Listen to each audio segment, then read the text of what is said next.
Hello, and welcome to Field Lab Earth, the podcast that's all about past and present advances in the fields of agronomic, crop, soil, and environmental sciences. Today, we'll be talking to Dr. Alex Chow about lithium pollution and the Clean Water Act. Lithium is a chemical element that has recently gained much attention for its use in rechargeable batteries for electronics and electric vehicles. However, with recycling and reuse programs still in their infancy, there's a growing concern about potential lithium pollution. This episode, as part of our two-part mini-series on the Clean Water Act, Dr. Alex Chow discusses how we can learn from our past pollution mistakes and have a proactive approach with this new potential pollutant. Don't forget to listen to the end of the show for our student spotlight.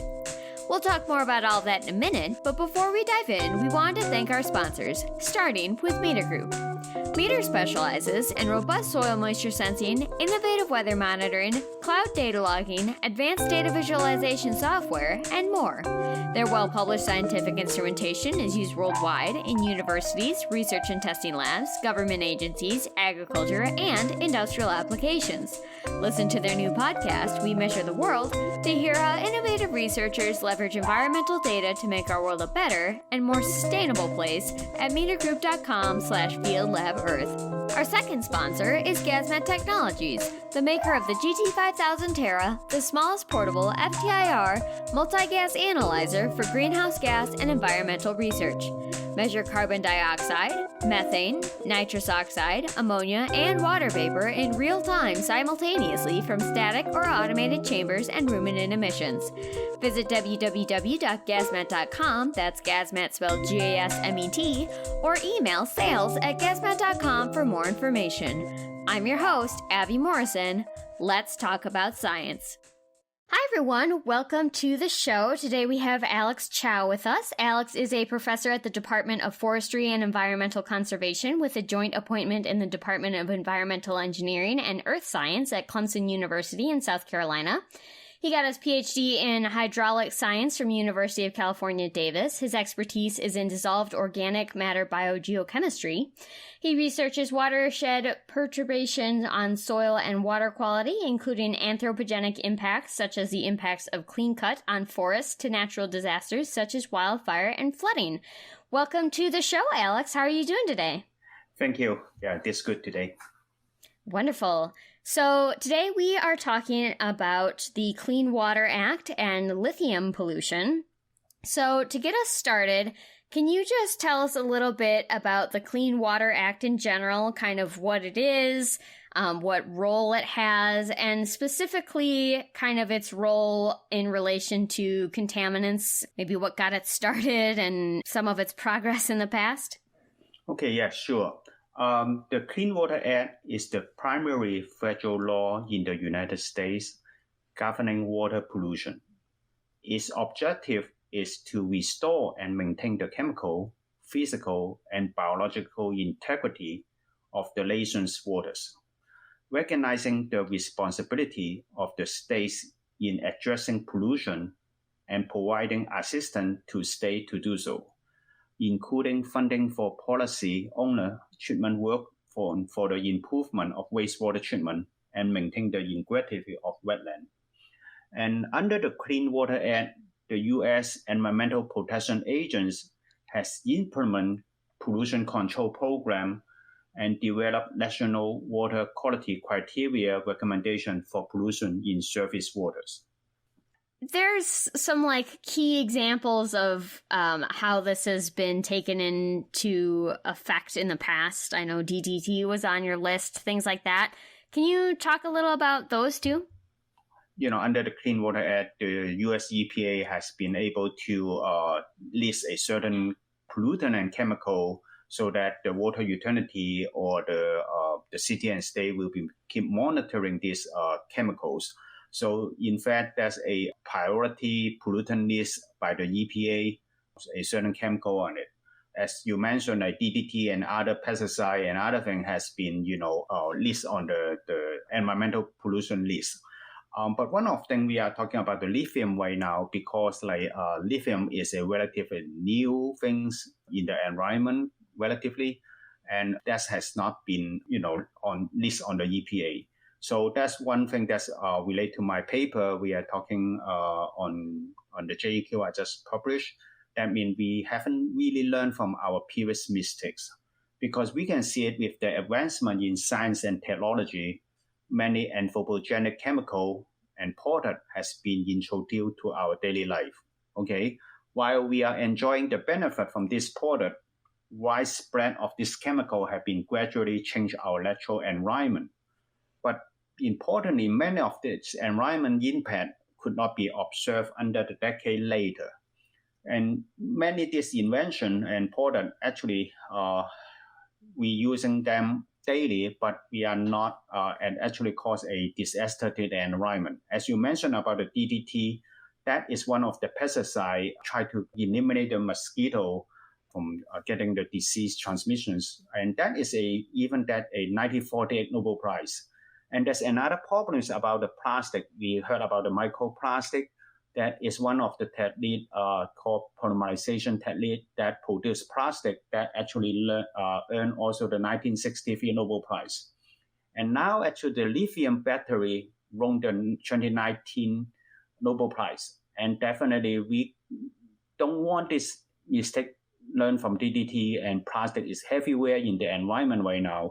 So I think it's important that we should learn from our previous mistake. Doing a reactive approach means that our government, our people, do anything after pollutant is everywhere. And instead we should, do a proactive approach so that before the pollutant get into the environment, we should try to minimize this one. I think that is not really the priority in the Clean Water Act right now. Sure. Yeah, I know that came up a lot in your paper, is kind of this need to monitor all of these things before they become problems. As you said, kind of learning from our past mistakes, using the Clean Water Act monitoring and all of the things that are tied up with that to potentially move in that direction. So we'll get more into that a little bit later. I wanted to take a moment here, though, and just kind of talk about lithium. I think people probably know of it mostly as like a battery thing, but it obviously has a lot of just the basic information about the chemical, or element, I should say, but also kind of what it is, what its other uses are. There's a lot to get into there. So could you tell me a little bit about lithium in general? Yeah, sure. Lithium is a chemical element with atomic number of 3. So it's just behind the hydrogen and helium. If you look at the periodic table, if you look at the left upper corner, it's just under the hydrogens. Okay, it is the lightest metallic element, and the elemental lithium is really reactive and flammable. So you suppose to not touch it on hand. And lithium is actually really similar to sodium and potassium. I believe people know about the sodium and potassium, and it is a positive charge and dissolved in water. And lithium, but compared to sodium and potassium, lithium is much smaller in size. So in other words, it's more leachable, more easy to leach, and really difficult to remove from the water. So in other words, when they dissolve in water, it's really challenging to take it out. So and another interesting fact for the lithiums, it has been used for treating a mental health issue. So it has been a medicine, particular bipolar disorder, that has been used for the medical treatment too.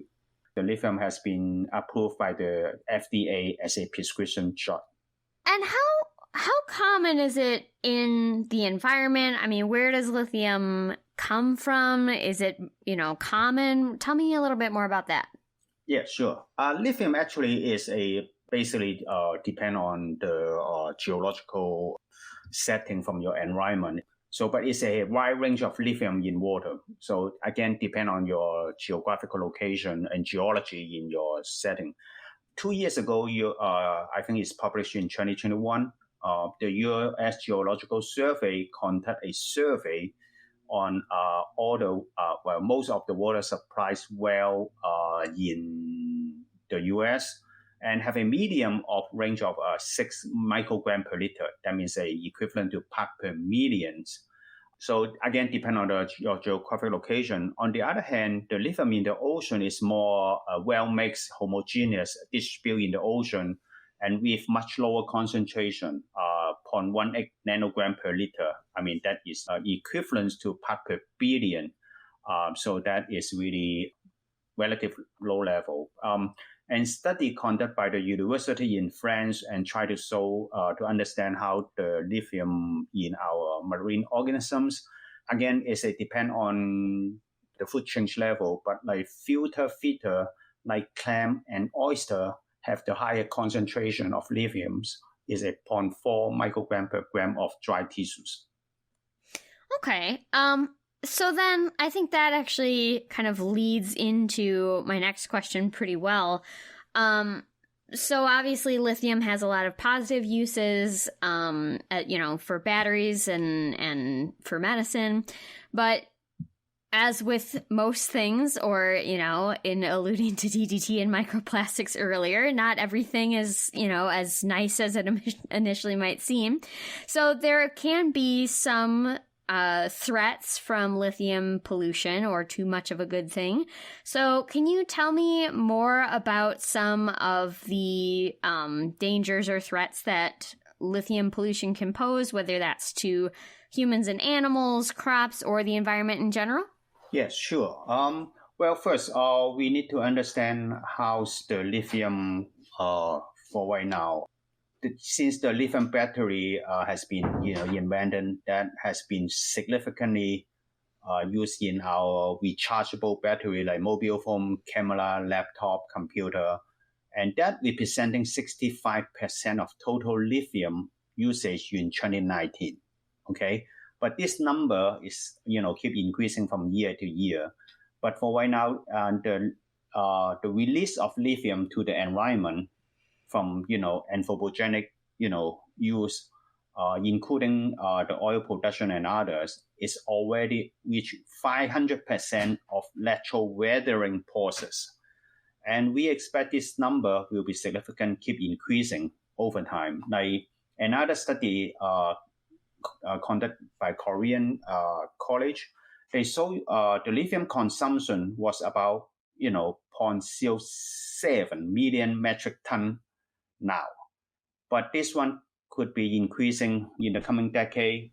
And by estimation, by 2050, this one become from 10 million metric ton will be required. So you can see the increasing significant much more.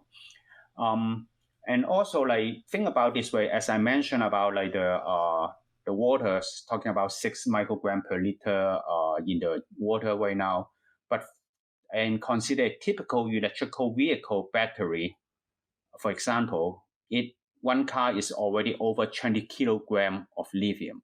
So you can see that's a much, a significant source of lithium in our environment. And other thing is that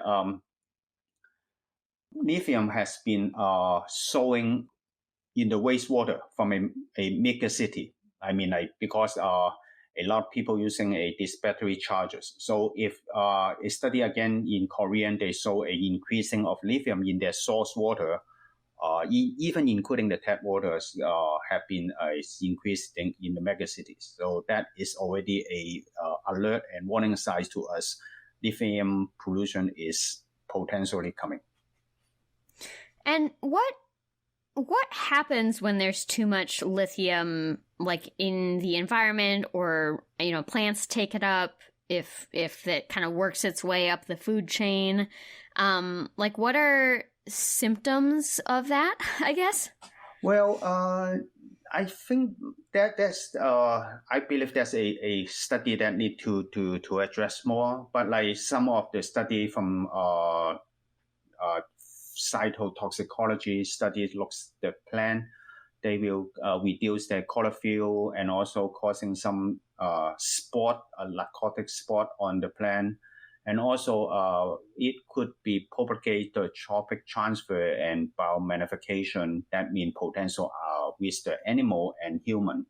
But for right now, if you're talking about humans, the level cause problem is relative in a high concentration. But like, for example, if you have a 10 milligram per liter, and that maybe cause a mild lithium poisons.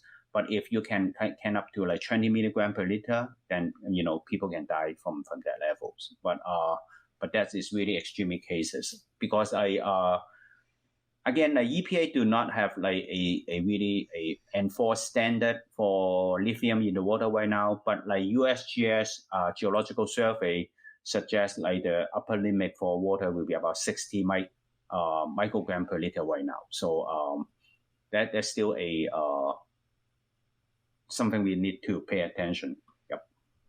Sure. And do we know if a plant is uptaking lithium, if that moves into like the food crop? Do we know that yet? Or is that like a future research? Yeah, that's a good question. I mean, and it's interesting that lithiums, the plant biology look at that. There's no really like no known function, biochemical function of lithium in the plant. But because lithium, as I mentioned, is so mobile, so plant can uptake lithium from the soil and in a really low level. Even we are not talking about the contaminated soil. Even in uncontaminated soil, they can, even with a low concentration, they just move with water, so the plant can uptake this lithium from the soils. And couple study already see the bioaccumulation of lithium in common crop, including lettuce, pepper, potato, and they can have a concentration like 5 to 30 milligram of lithium per kilogram of this food. So again, that the bioaccumulation showing that over time this contaminant can accumulate in the living organisms.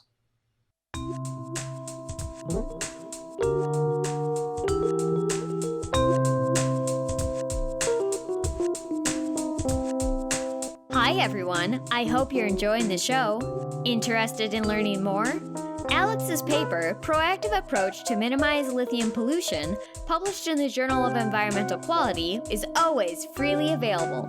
We'd also like to highlight the Clean Water Act at 50, the golden anniversary of a Blue Policy special section, which will be fully available in the September-October issue of the Journal of Environmental Quality.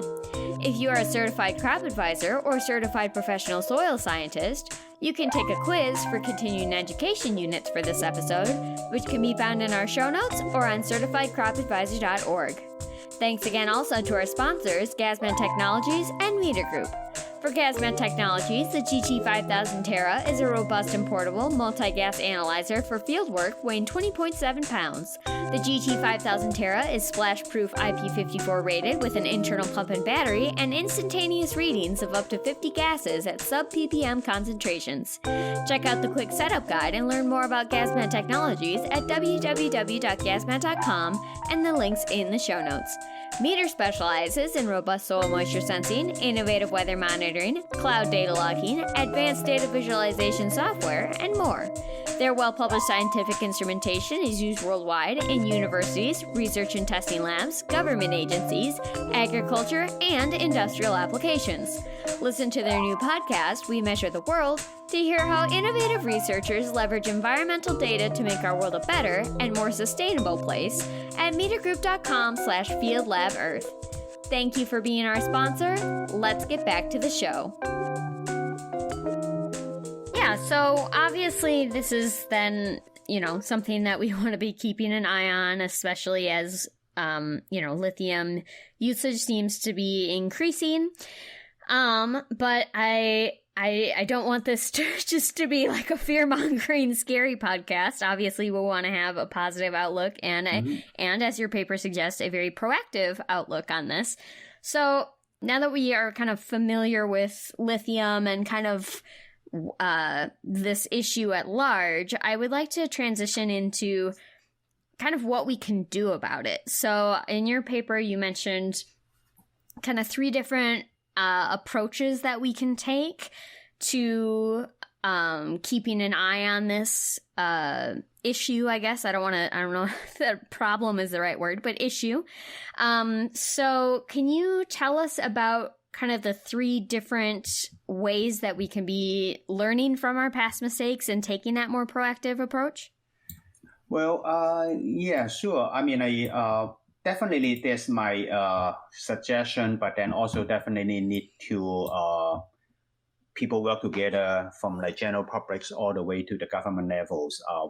For this environmental pollution is not a single people can do. So we need to work as a team together to do it. Like my first consideration is the product lifetime and the recycle process. So for the lifetime of lithium content product is generally short, okay, ranging from 2 to 3 years in small electronics like phone and computer. And even the larger one, like energy storage system and electrical vehicles, only 5 to 10 years. So you can see this battery will become a waste if you don't really recycle them. So I think that is important that we need to think about a good, product line and wastewater recycle on this one. And right now, based on the literature right now, only 2 to 5% of total lithium waste are currently collected and recycled.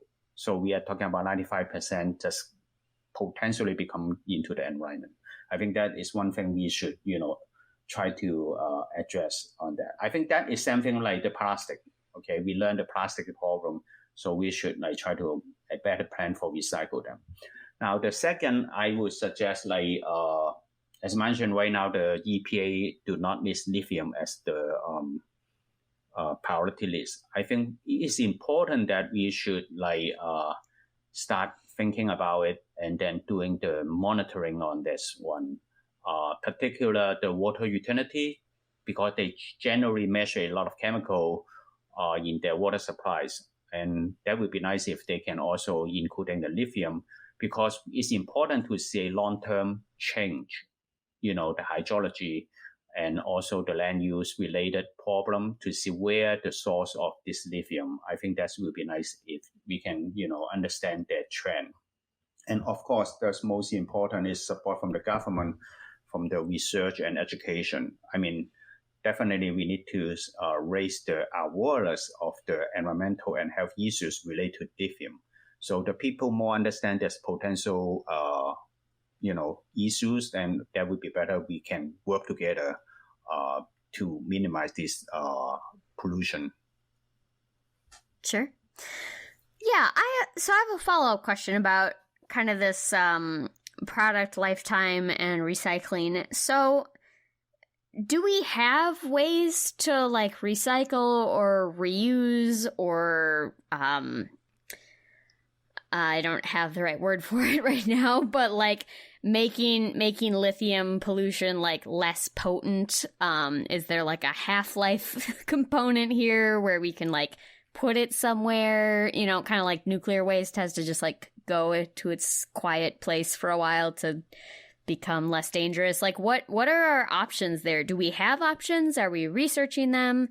Do you know much about that at this stage? Perhaps not at this stage. That's by my understanding. I think that probably need the government or to provide more funding to do the research, because by my understanding, the lithium in the battery, the recycle process is quite require a lot of chemical treatment and other things. So it can create a lot of toxic gas and using a acid basic stuff. There's technology here, but then now it's not really a good option for recycle them. I think same thing for other resources is much cheaper and easier go to the mining for that. So I think that will be important for provide some more research. Hopefully we can optimize the recycle process. I think that's important.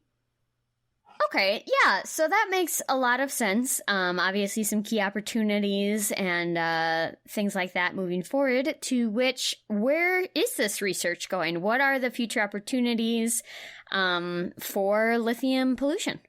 Well, I think it's also important to understand the biogeochemistry of lithium in different ecosystems, and also its toxicity to biotech I think is important. Like one of the lithium problem is it causes a soil dispersion. Okay, so if there's a relative high concentration in soil, it will cause the soil loss the structure, and then it will enhance the erosion and even clogging the pore. So it will, the soil will not be good for planting or farming. So I think that's important to understand the lithium in the environment and what potential costs they have, and also where they will go.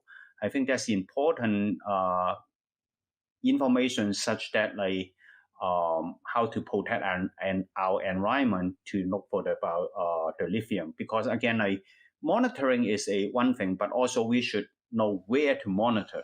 So I think that's important to understand again where the phase and where they're going for the lithium if they release in the environment. Sure. Yeah, that makes a lot of sense. You got to know where the pollution is going to spread and how it will interface with the environment. More wonderful research to be done. So I've got 3 questions left for you then. So the first question is, where can people learn more about kind of any of what we've talked about today? Okay. Well, actually, people, a lot of non-profit organization and EPA already recognize that's the potential problem for lithium. I think with the lucky our technology advancement, you can easily to go to the internet and look for the impact of lithium. You will be able to see a lot of non-profit organization put some information there. And also EPA already created a web page. It's named Used Lithium Ion Batteries. So if you want to know more about this impact, what you can do, I think that you can be a good way to look at it. Okay. In addition, I published a paper in the JEQ in the Clean Water Act special issues entitled Proactive Approach to Minimize Lithium Pollution. That will be published in this November. I think it will be also a good resource to look at on the lithium. And in addition, people maybe sometimes think about the this manuscript may be difficult to understand. So actually, I always work with my team to create a video, animated video, and try to, based on the manuscript, and then try to disseminate this scientific information in a more layman term there. So I hope that by the time November the issue is published, I will also have the video upload on the YouTube. So I believe that will be uploaded by the end of this issues time, and you can simply just type in the title of the manuscript, Proactive Approach to Minimize Lithium Pollution. That video, the animated video, will be a way to another way to look at what I mean in the manuscript. Mm-hmm. Sure. Those sound like some great resources. We will include links to as many of those as we can in the show notes. So then my next question is, if people then want to take the next step to get involved in these issues in any way, how can they do that? Oh, yeah. I think this way will be also not just lithium, will be also applied to other pollutant like plastic and other things. So first, do not throw your broken electronics or plastic into the trash, and try to recycle them. I think that's most important and most people can do. Then also try to contact your local agents, government office, or even water utility to emphasize your concern about this pollutant, and ask them to provide this monitoring data, or even like try to recycle them, provide a recycle bin in your area. Also, like right now with the technology, I think maybe you can help to using the social media sometime to put a like or mention that the problem in the social media, so you can raise the awareness of this pollution environmental concern on that.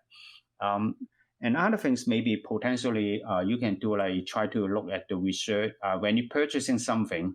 Maybe try to do more study or research on their product to see how this company or this product, do they have a really good recycle program, like plastic or lithium, something like that. So maybe you can also like, that will be another way to force the industry to really pay attention on this recycling. Sure. Yeah. All good ways to get involved. Final question. What is one fact that listeners would not know about you if all they had was your research? Okay. My interest in water and environmental chemistry actually starting from my hobby in a turtle aquarium when I was kids. So I tried to keep a turtle in a tank, but then later I found out it's not an easy task because you need to learn how to keep a good soil and water quality and such that they can be healthy and happy. And it requires extensive knowledge from chemistry, biology, and even ecology, and to know it, and even engineering, how to make the water pump and recycle everything. So that is end up becomes become an environmental chemist on this one. So, and also because of that experience, made me very sensitive how the environmental change on the environmental quality. For example, like how a forest cut, as I mentioned, how they affect the water quality, maybe a wildfire, how they change this terrestrial environment, how they change the soil and water quality. So that is my research, but that's also related to my hobby on that. In addition to the chemistry, I'm also, care a lot of wildlife too. So I have been, leading a lot of projects to see how the human impact on the wildlife. Perhaps a couple of years ago, then I do a illegal wildlife trading in China. So I go to the market to look at which one is a animal is in the wet market. And also I have another project looking at the Firefly survey to see how the urbanization, how the housing affect their abundance and where they can find them. So it's interesting that all is starting from my hobby, for my career.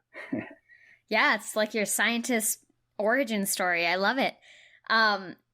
Is a firefly survey, are you just like, do you just go out and count fireflies? Well, yes. Unfortunately, this program is no longer active right now. But people still can help and do it as it this way. But let's back to my the program at that time. I developed a iPhone app. Okay, so people can just go out and then we dedicated, say, okay, 1 minute a certain land use, and then you can do a simple selection. Okay, it's a house, there's a land, and there's a forest, and then in 1 minute you can just click on it to see how many firefly you see, and then this will be automatic send it to our data system, and then to see the land use. And it's a citizen science project, and that is really interesting. Unfortunately, it's not active right now, and I hope I have a chance to redo it again. Sure. Wow, that sounds like such a fun citizen scientist project to be a part of. Big fan of fireflies. Yeah. Mm-hmm. Oh, well, thank you so much for your time today. This has been a wonderful conversation on a very important topic, and thank you for all of the research you are doing on this and for being on the show. Well, thank you for the opportunity to share my research and to the people and general audience here. Yep. Mm-hmm. Hi, everyone, and welcome to our Student Spotlight, where we highlight the work of graduate and undergraduate society student members. Today, we'll be talking to McKenna. Welcome to the show. Can you start us off by introducing yourself and where you're studying? Yeah, absolutely. I'm McKenna Paniel, and I'm studying at Oklahoma State University. Wonderful. And what are you currently researching? So I'm currently looking at soil carbon in soils across Oklahoma, and I'm trying to determine, looking at geochemical factors, how the storage of carbon is, well, how it's determined, basically, how we figure out how long it can be stored in the soil and in what depths, like what depth ranges. So I look at a bunch of different depth intervals. Great. And if you could have your dream research project, what would that look like? When I first started my master's, I really, everyone always dreams big for their master's degree. They're like, oh, I get to do a research project. I'm going to do a big project. And I was like, I want to work on a remediation project. I want to clean up a contaminated area and make it usable again. And obviously that is not feasible for a master's program. So... Awesome. Well, if you'd like to get in touch with McKenna about her work, we'll have her contact information in our show notes. Thank you so much for being on the show today, and best wishes on your future studies and career. Thank you. Great. Thank you. Thanks for having me.